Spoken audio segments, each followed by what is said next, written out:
Hello viewers, আজকে আমি আরেকটা পুরনো দিনের রেসিপি তোমাদের জন্য নিয়ে এসেছি। যে রেসিপিটা মোটামুটি আমরা কিন্তু সচরাচর বাড়িতে করি না। অনেকেই ভাবো এটা করা খুবই শক্ত বা কাটা খুবই শক্ত, তা কিন্তু নয়। আমি যেভাবে দেখিয়েছি সেভাবে করে নিলে কিন্তু খুব দারুণ খেতে টেস্ট হয়। এইটা একটা সম্পূর্ণ নিরামিষ রান্না, ঠাকুমার হাতের তৈরি। আমরা ছোটোবেলায় খুব খেতাম। ডুমুরের ডালনা তোমাদের জন্য আজকে আমি নিয়ে এসেছি। সম্পূর্ণ নিরামিষভাবে তৈরি এই রেসিপি আমি যেভাবে করে দেখিয়েছি তোমরা একবার এইভাবে করো, নিশ্চয়ই তোমাদের ভালো লাগবে। আশা করি তোমরা এইভাবে করে একবার গরম ভাতে খেয়ে দেখো, দারুণ হবে। চলো শুরু করি। তার জন্য আমি ডুমুর নিয়েছি। ডুমুর এরকম বাজার থেকে আমি কিনে নিয়ে এসেছি। আমি প্রায় এখানে 300 গ্রাম মতো ডুমুর আছে। সেই আমার ডুমুরগুলো এত কচি ছিল, আমি এরকম মাঝখান থেকে কেটে নিয়েছি।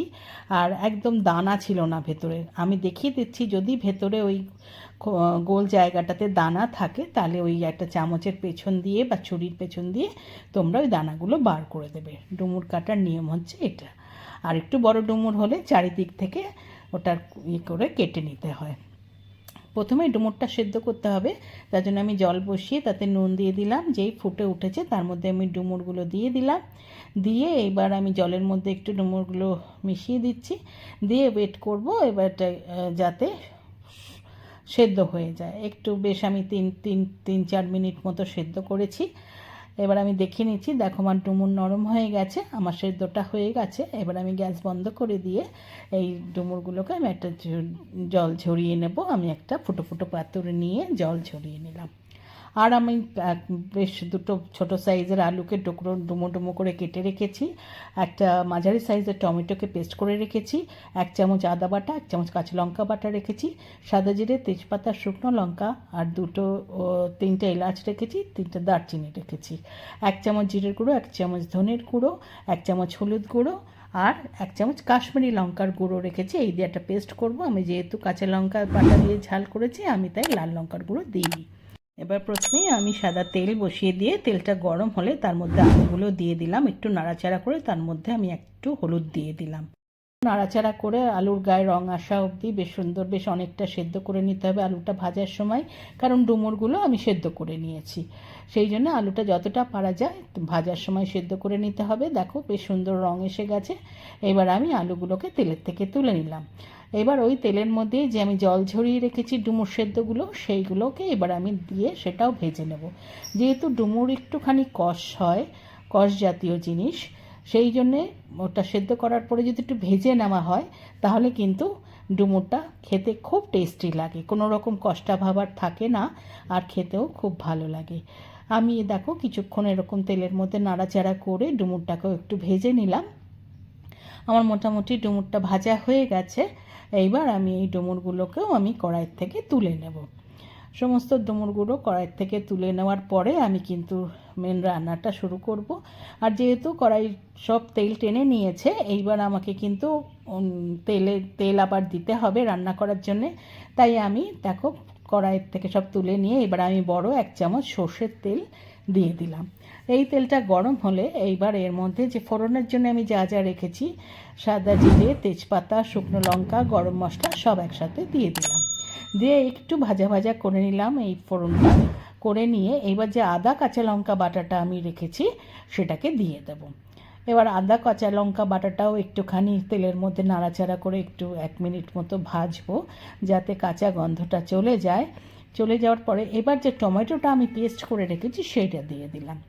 টমেটোটা পেস্টটা দিয়েও এবার আমি মিশিয়ে নিচ্ছি তেলের মধ্যে। এটাকেও একটু ভাজা ভাজা করে নিচ্ছি। একটুক্ষণ তেলের মধ্যে নাড়াচাড়া করে দিয়ে এইবার যে আমি মশলাগুলো রেখেছি জিরে, ধনে, হলুদ আর কাশ্মীরি লঙ্কা গুঁড়ো, সেগুলো জল দিয়ে একটা পেস্ট করে আমি দিয়ে দিলাম। বাটিটা ধুয়েও আমি একটু জল দিয়ে দিলাম। এইবার আমাকে এই মশলাটাকে সুন্দরভাবে কষাতে হবে। একটু মিশিয়ে নিলাম, নিয়ে আমি এর মধ্যে নুন মিষ্টি দিয়ে দেবো। আমি যতটা রান্নায় আমার নুন লাগবে আমি দিয়ে দিলাম। আমি চিনিও 1 চামচ নুন দিলাম, 1 চামচ চিনি দিলাম। এবার নুন চিনিটাকে আমি ভালো করে মিশিয়ে দিচ্ছি মশলাটার সঙ্গে। সুন্দরভাবে মিশিয়ে দিয়ে এইবার আমি ঢাকা দিয়ে 2 থেকে 3 মিনিট গ্যাস মিডিয়াম থেকে স্লো করে আমি এই মশলাটা কষাবো। 3 মিনিট পরে ঢাকা খুলেছি, দেখো তেল ছেড়ে গেছে। আমি এবার এর মধ্যে যে ভেজে রেখেছিলাম ডুমুর আর আলু সেগুলোকে দিয়ে দিলাম। ডুমুর আর আলুটাও মশলার মধ্যে দিয়ে সুন্দরভাবে মিশিয়ে নিতে হবে। সমস্ত মশলা যেন সুন্দরভাবে ডুমুর আর আলুর গায়ে মিশে যায় সেভাবে আমি মিশিয়ে নিলাম। মিশিয়ে নেওয়ার পরে এইবার যেহেতু এগুলো সেদ্ধ করা তারপরে ভাজা, আর এটা বেশিক্ষণ কষাতে হবে না। এবার এর মধ্যে আমি গরম জল করে সেটা দিয়ে দিলাম, বেশ সুন্দরভাবে যাতে ডুবে যায় সব কিছু, কারণ এটা একটু গ্রেভি মানে একটু মাখা মাখা হবে। আর সেদ্ধ যেটুকু বাকি আছে আলু সেদ্ধ হবে, তাই আমি বেশ ডুবে যায় সেরকম জল দিয়ে আমি দেখো ঢাকা দিয়ে দিলাম। দিয়ে আমি 5 থেকে 6 মিনিট রেখেছি। 6 মিনিট পরে ঢাকা খুলেছি, আমি চেক করে নিয়েছি আমার আলু সেদ্ধ হয়ে গেছে। আমার এই ডালনাটা কিন্তু হয়ে গেছে। এবার আমি উপর থেকে 1 চামচ গরম মশলা আর 1 চামচ ঘি দিয়ে সুন্দরভাবে মিশিয়ে নিচ্ছি। এই মিশিয়ে নিলেই কিন্তু আমার এই ডুমুরের ডালনা একদম রেডি হয়ে যাবে। এইবার আমি গ্যাস বন্ধ করে দিয়ে ঢাকা দিয়ে স্ট্যান্ডিং টাইমে আমি 10 মিনিট রেখে দেবো। 10 মিনিট পরে ঢাকা খুলেছি, আমার এই ডুমুরের ডালনা কিন্তু একদম রেডি টু সার্ভ। আমি একটা সার্ভিং বলে এবার সার্ভ করে দেবো। গরম ভাতে এটা খেতে দুর্দান্ত লাগে। রুটি লুচি পরোটার সাথেও তোমরা কিন্তু এটা খেতে পারো, অপূর্ব সুন্দর টেস্ট হয়। যারা ডুমুর খাও না বা এখনও করে দেখোনি, একবার আমি যেভাবে দেখেছি এইভাবে ডুমুরের ডালনা করে খেয়ে দেখো, দারুণ টেস্ট হয়। আর এর কিন্তু আমিষভাবেও করা যায়, চিংড়ি মাছ দিয়ে বা পেঁয়াজ রসুন দিয়ে। আমি সেই রান্নার রেসিপিও আমি আপলোড করব এরপরে, তোমরা পারলে দেখে নেবে। আর আমার এই রান্নাটা আশা করি তোমাদের ভালো লেগেছে আর তোমরা একবার ট্রাইও করবে। আর আমার রান্নাটা যদি তোমাদের ভালো লেগে থাকে একটা লাইক করো, কমেন্ট করো, শেয়ার করো। যারা এখনও আমার চ্যানেলটা সাবস্ক্রাইব করোনি প্লিজ সাবস্ক্রাইব করে দিও। পাশে থাকা বেল আইকনটা প্রেস করবে, তাহলে আমার তৈরি সমস্ত রান্নার নোটিফিকেশন তোমাদের কাছে পৌঁছে যাবে। আবার নতুন রান্না নিয়ে তোমাদের কাছে আসবো।